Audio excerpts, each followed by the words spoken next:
La locomotive à peine sortie de la brume matinale, le voyage gastronomique commence pour les visiteurs. Première étape dans cette découverte des recettes traditionnelles landaises, la maison du mineur où l'on s'active autour du foyer.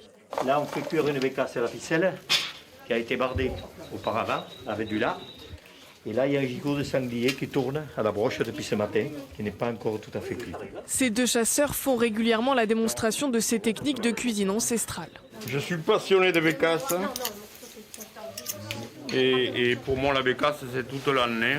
La littérature, les objets de collection, les représentations. J'ai appris comme ça.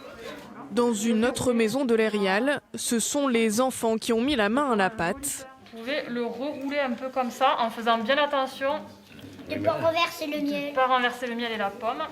Pour confectionner des petits pains très populaires dans les Landes du 19e siècle, des petits pains chargés d'histoire.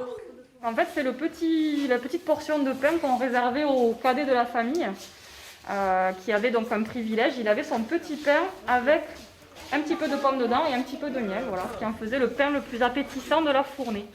Après une arrière-saison très calme, le début des vacances de la Toussaint semble donner un peu d'élan à la fréquentation du site.